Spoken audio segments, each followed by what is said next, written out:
नमस्कार दोस्तों, जय श्री कृष्ण। राधे राधे। सच्ची श्रद्धा से कमेंट में जरूर लिखें, हर हर महादेव। राधे राधे। देवों के देव महादेव सदैव आप पर अपनी कृपा बनाए रखें। दोस्तों, आपको यह जानकर काफी हैरानी होगी कि अगर हफ्ते की इस खास दिन महिलाएं बाल धो लेती हैं तो प्रति मालामाल हो जाते हैं। साथ ही मैं आपको बताऊंगा कि अगर महिलाएं किसी त्योहार, पूजा पाठ या शुभ मुहूर्त पर बाल ना धो पाए तो क्या उपाय किए जा सकते हैं, और हम जानेंगे कि महिलाओं की किन आदतों की वजह से पति रंग से राजा बन जाते हैं। तो पूरी जानकारी के लिए वीडियो को आखिरी तक जरूर देखिए। हिंदू धर्म शास्त्रों में अनेकों परंपराओं और रीति रिवाजों को विशेष महत्व दिया जाता है। शादी, विवाह और अंतिम संस्कार के अलावा कई ऐसी परंपराएं भारतीय हिंदू समाज में आज भी विद्यमान हैं, जिनका अनुसरण प्रत्येक भारतीय पुरुष अथवा महिलाएं करती हैं। इसी के अनुसार सुहागिन महिलाओं को प्रतिदिन कुछ कार्य करने से पहले शुभ अशुभ का पहले विशेष ध्यान रखना पड़ी रहता है। आप तो जानते ही होंगे कि सुहागिन महिलाओं द्वारा विशेष दिन के अलावा धर्मशास्त्रों में उनके बाल धोने को निषेध माना गया है। तो दोस्तों, चलते हैं और सुनते हैं गुरुजी से कि वो क्या कहते हैं इसके बारे में। सप्ताह के कुछ विशेष दिन यदि सुहागिन महिलाएं अपने बाल धोएं तो उनके पति पर बाधाएं आ सकती हैं, यहां तक कि आपकी संतान और परिवार को भी कष्ट हो सकता है। तो आइए आप भी जानिए कि किस दिन सुहागिन महिलाओं को बाल नहीं धोने चाहिए और किस दिन बाल जरूर धोने चाहिए। लेकिन वीडियो शुरू करने से पहले अगर आपने हमारे चैनल को सब्सक्राइब अभी तक नहीं किया तो सब्सक्राइब जरूर कर लें और साथ में ही बेल आइकन को भी प्रेस कर दें, ताकि हमारे चैनल पर अपलोड होने वाली न्यू वीडियो की अपडेट आपको मिलते रहे। दोस्तों, सबसे पहली बात यह है कि बुधवार के दिन विशेषकर कुमारी लड़कियों को बाल नहीं धोने चाहिए। यदि कोई कुमारी लड़की बुधवार के दिन अपने बालों को धोती है तो उसके भाई पर कोई बड़ी आफत आ सकती है, जिसका आप कोई अंदाजा भी नहीं लगा सकते हैं। इसलिए जितना संभव हो सके बुधवार के दिन कुमारी लड़कियों को बाल नहीं धोने चाहिए। दूसरी बात, यदि कोई सुहागिन महिला बृहस्पतिवार के दिन अपने बालों को धोती है तो उसके पति की आयु घटती जाती है। सुहागिन महिलाओं को भूलकर भी बृहस्पतिवार के दिन बाल नहीं धोने चाहिए और ना ही बृहस्पतिवार के दिन नाखून और बाल आदि काटने चाहिए।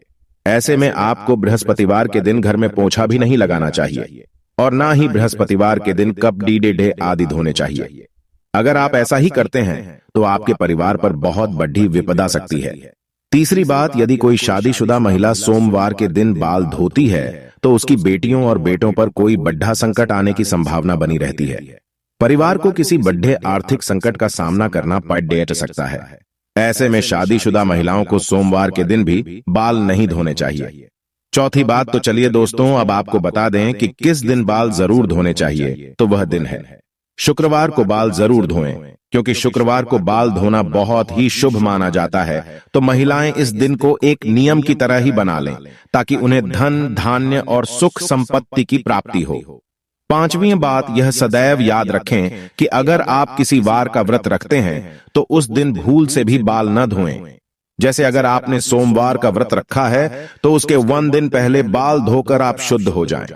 जिस दिन व्रत रखते हैं उस दिन बाल कदापि न धोएं। और अगर किसी कारणवश आपको उस दिन बाल धोने पर जाए तो आप यह उपाय कर सकते हैं, आप अपने बालों में कच्चा दूध लगाकर बाल धो सकते हैं। छठी बात, अगर महिलाएं किसी त्योहार पर शुभ मुहूर्त या पूजा में बाल नहीं धो पाए तो महिलाएं ऐसे में अपनी मांग में सिंदूर लगाकर पूजा में शामिल हो सकती हैं। इससे बाल धोने का दोष नहीं लगता। दोस्तों, अगर आपको लगता है कि आपकी किस्मत सही नहीं चल रही है, आए दिन मुसीबत रही है, तो ऐसे में अगर पत्नियां अपने पति के भाग्य के लिए कुछ उपाय करना चाहती हैं तो कुछ ऐसे काम है जो अगर आप अपना ले तो मां लक्ष्मी के साथ सभी देवताओं का आशीर्वाद आपको जरूर मिलेगा और परिवार के सदस्यों की प्रगति एवं सफलता होगी और घर में सुख, शांति और समृद्धि आती है। तो चलिए दोस्तों जान लेते हैं इन चमत्कारी उपायों के बारे में।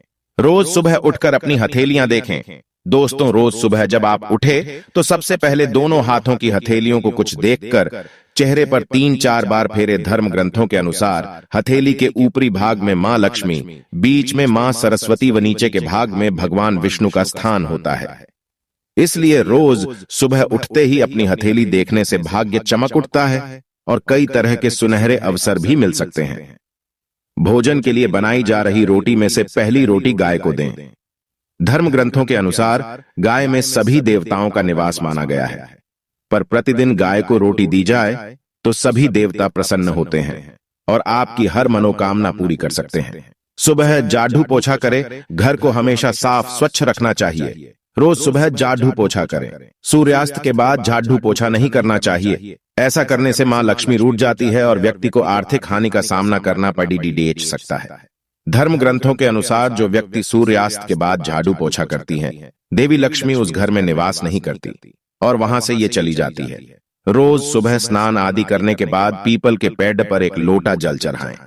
पीपल में भगवान विष्णु का वास होता है। रोज यह उपाय करने से भगवान विष्णु प्रसन्न होते हैं और शुभ फल प्रदान करते हैं। इस पेड़ का महत्व इसी बात से जाना जा सकता है कि अर्जुन को गीता में उपदेश देते हुए भगवान श्री कृष्ण ने स्वयं को पेड़ों में पीपल बताया था। घर खाली हाथ ना जाए। बाहर से जब भी आप घर में प्रवेश करें तो कभी भी खाली हाथ ना जाए। घर में हमेशा कुछ ना कुछ लेकर प्रवेश करें, चाहे वह पेड़ का पत्ता ही क्यों ना हो। दोस्तों, अपना एक नियम ही बना लेगी। जब भी घर से बाहर जाएं, तब घर वापस आते समय कुछ ना कुछ लेकर ही आएं। फिर चाहे वे कोई भी चीज हो जो पत्नी व बच्चों को खुश रखें। अक्सर घर या बाहर के तनाव में अनजाने में हम ज्यादा प्रताड़ित अपने परिवार को ही करते हैं। लेकिन याद रखें, पत्नी और बच्चों की आंख में आंसू अगर आपकी वजह से आते हैं तो तरक्की के रास्ते बंद हो जाते हैं। इसीलिए अपने परिवार को हमेशा ही खुश रखना चाहिए। दोस्तों, लक्ष्मी मां को चंचला भी कहते हैं क्योंकि यह एक स्थान पर टिककर नहीं रह सकते। मां लक्ष्मी की एक बड़ी विशेषता यह भी है कि यह जितना कठिनता से प्रसन्न होती है, उतना ही सरलता से रुष्ट भी हो जाती है। कहने का तात्पर्य यह है कि लक्ष्मी की कृपा प्राप्ति बनाए रखने के लिए वेद शास्त्रों में बताए गए नियमों का पालन करना चाहिए। अन्यथा एक छोटी सी गलती से लक्ष्मी मां रुष्ट होकर चली जाती है। आपने देखा ही होगा कि बॉडी डे ही ठाठ बार सेठ रहने वाले साहूकार एक पल में कंगाल होकर रास्ते पर आ जाते हैं। ये सब मां लक्ष्मी के रुष्ट हो जाने का कारण ही होता है। मां को नाराज करने से अच्छा है कि शास्त्रों में बताए गए हैं इन नियमों का पालन करें, ताकि महालक्ष्मी कभी भी अपने भक्तों से रुष्ट ना हो सके और उनके आशीर्वाद उनके भक्तों पर हमेशा बनी रहे। जैसा कि हम सब जानते ही हैं कि धन को लक्ष्मी का स्वरूप माना गया है। बहुत से लोग उंगली में थूक लगाकर रुपए को गिनते हैं। ऐसा करने से लक्ष्मी का अनादर होता है। किसी से भी रुपया लेते समय या देते समय उसे प्रणाम कर लेना चाहिए। इससे माता प्रसन्न होती है। घर में स्त्री भोजन बनाते समय या खाना परोसते समय अगर खाते रहती है तो इससे भी मां लक्ष्मी नाराज हो जाती है। इसका कारण यह है कि इससे भोजन झूठा हो जाता है। जहां झूठा खाना खाया या खिलाया या फैला होता है, उस घर के लोगों से मां लक्ष्मी नाराज ही रहती है। इसलिए स्त्रियों को भोजन बनाते समय श्रद्धा भाव से खाना पकाना और खिलाना चाहिए। कहा जाता है कि जिस भावना से भोजन पकाया जाता है, वही भावना से भोजन करने वालों में विकसित होती है। मां लक्ष्मी का कहना है कि जहां गृहिणी की हंसी गूंज उठती है, उस घर में गृहिणी के रूप में सदैव निवास करती है। महालक्ष्मी इसके विपरीत घर में पत्नी का अनादर किया जाता है। वहां मां लक्ष्मी एक पल भी रुकना पसंद नहीं करती है। पत्नी का अनादर करने वाला परोक्ष रूप से लक्ष्मी का अपमान करता है। इसलिए दोस्तों, अगर आप भी अपने घर की औरतों से रुष्ट होकर बात करते हैं तो ऐसा बिल्कुल ना करें, क्योंकि औरतों में ही देवी का रूप होता है, जिसे आज सारी दुनिया पूजती है। उम्मीद है दोस्तों, आपको यह वीडियो अच्छी लगी होगी। अगर हां तो वीडियो को एक लाइक जरूर करना और सच्ची श्रद्धा से कमेंट में जरूर लिखें। हर हर महादेव, राधे राधे। देवों के देव महादेव आप पर अपनी कृपा बनाए रखें। वीडियो को अंत तक देखने के लिए आपका बहुत बहुत धन्यवाद। और हां, इस वीडियो से कोई भी सवाल है तो आप कमेंट बॉक्स में जरूर लिखें, और आपके पास कोई भी सवाल नहीं तो यश लिखें, क्योंकि यश लिखने से वीडियो बनाने का मोटिवेशन मिलता है। धन्यवाद। हर हर महादेव। जय भोलेनाथ, जय महाकाल।